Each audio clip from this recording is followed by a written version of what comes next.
we are going to use what we know about factoring in order to simplify an expression. So all of these ones are just going to be expressions. We're not solving, we're not saying x is equal to whatever. We're just wanting to take an expression and simplify it, make it a little bit more basic. And this is practicing with Pizzazz page 108. And so here are some things to remember before we get into this. When we have a fraction, we can go ahead and we can use our identity property to simplify our numerator and denominator. And this is nothing new. We know that 7 divided by 7, well, that just simplifies to be 1 over 1, which is 1. 7x over 21, well, we know that we can divide by 7/7. That's our identity property. So that's going to simplify to be x over 3, or 1x over 3. A case like this. Now, when we have more than one term, like a binomial in our numerator and our denominator, we have to remember that there are invisible parentheses around them. I cannot separate them, but I have x plus 1 in my numerator, x plus 1 in my denominator. That's the same number. It doesn't matter if it looks like 7 over 7, x plus 1 over x plus 1. Any number over itself is just 1, so that hasn't changed. When I have a problem like this, 2 times, there's an invisible multiplication here, x minus 5 over 4, I can group my multiplication together. I could group this 2 and this 4 together and then leave the x minus 5 by itself. Basically, I'm dividing by 2 2's, and 2 divided by 2 is 1, 4 divided by 2 is 2, and I get x minus 5 in my numerator over 2 in my denominator. So I could simplify that. Now here is a basic mistake that a lot of students make. They have like a binomial or 2 terms separated by a positive, negative in their numerator, and then they just have 1 and they go, oh, 3 and 3, I'm going to group these together, and that just becomes x plus 1, yay! No, we have to remember that there are invisible parentheses around our numerator. Denominator, there's only just one term in there, so it doesn't matter. But because just like PEMDAS, if there are parentheses around it, we can't divide before we do parentheses. So in this one right here, I cannot simplify x plus 3 divided by 3. I can't do it. I could break this up and write it as 2 different fractions. I could do x over 3 plus 3/3, which would be x over 3 plus 1. I mean, I could do that, but I don't see how this is any more simple than this. So we just need to remember, you cannot, if you have like a binomial or 2 terms that are separated by addition and subtraction, you can't just decide to take your denominator and group these together and forget about that one. It doesn't work that way.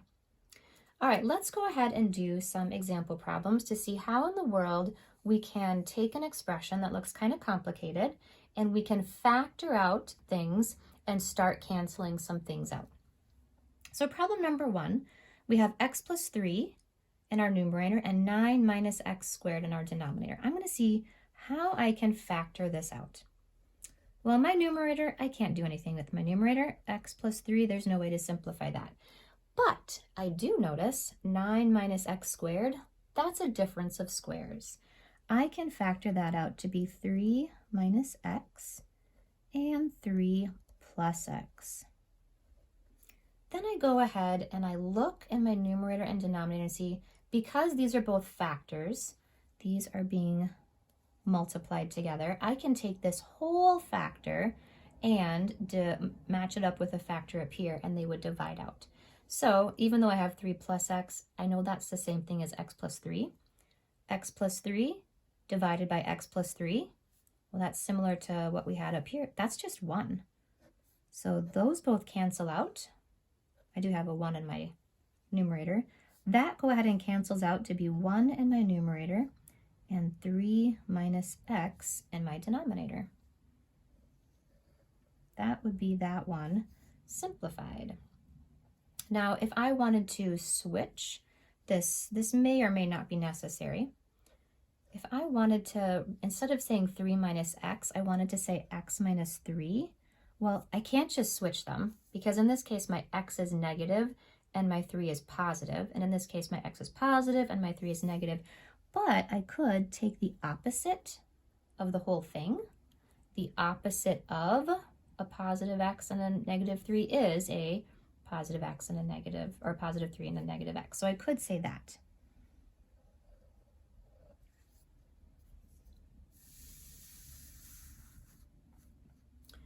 Ooh, number 6. This looks way more complicated. I have, I think that should be a negative x squared. I have a negative x squared plus 8x minus 16 over 3x squared minus 12x. Yee. Well, let's just go ahead and start factoring as best we can. But the first thing I want to do, I don't like a negative coefficient in my quadratic term, in my x squared term. So what I'm going to do is I'm going to factor out a -1 out of this entire numerator so that I have a positive x squared term, because that's just way easier. So -1 times x squared, and then the opposite of that would be -8x, and the opposite of that would be positive 16. This to me is way easier to factor, and then I'm just going to go ahead and rewrite my denominator. All right, now I'm going to go ahead and factor this. So I have -1. I know that this right here is going to factor out. So I'm going to factor that. I'm going to get x minus 4 and x minus 4. I have a perfect square right there.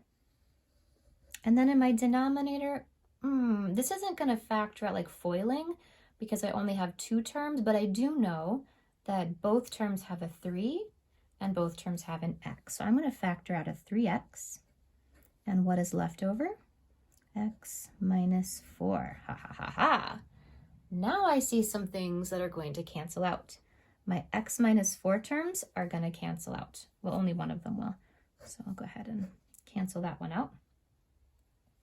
So now I'm going to get negative, and I'm going to go ahead and distribute out this one. I'm going to get, well, there's actually a couple ways I could write it. I'm going to get negative x plus 4 over 3x. So that's one way that I could write it.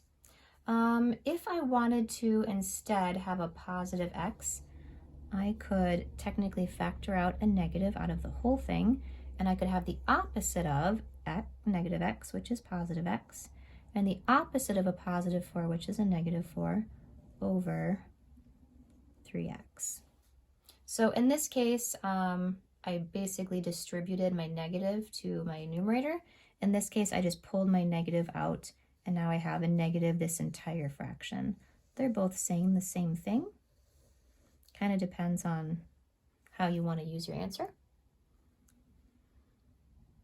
Let's take a look at number 12. That one's going to be a similar thing. I have negative c squared plus 2cd plus 3d squared. Oh no, I have 2 variables, but that's okay. We can handle that.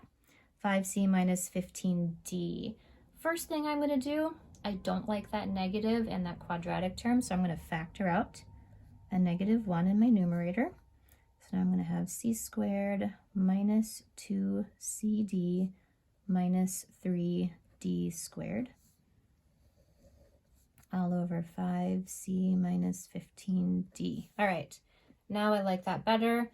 Now I'm going to go ahead and factor out my numerator.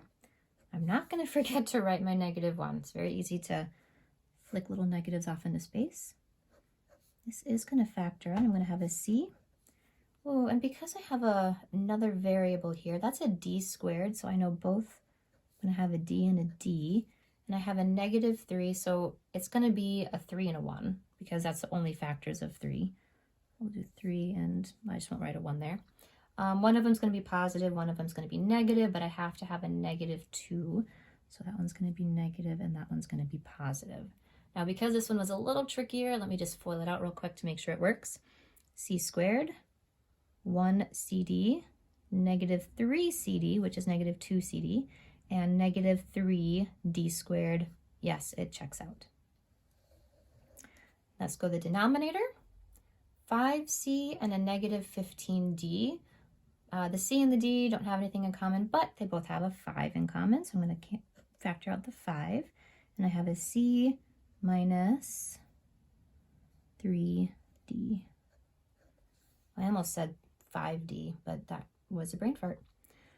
Okay, oh, now I see c minus 3d, c minus 3d, haha. I can cancel those out because that is 1. So what am I left with? I'm left with a negative 1 times c plus d. That could be a negative c and a negative d if I kind of distributed my negative 1. And on the bottom, I'm just left with 5. So I could have that.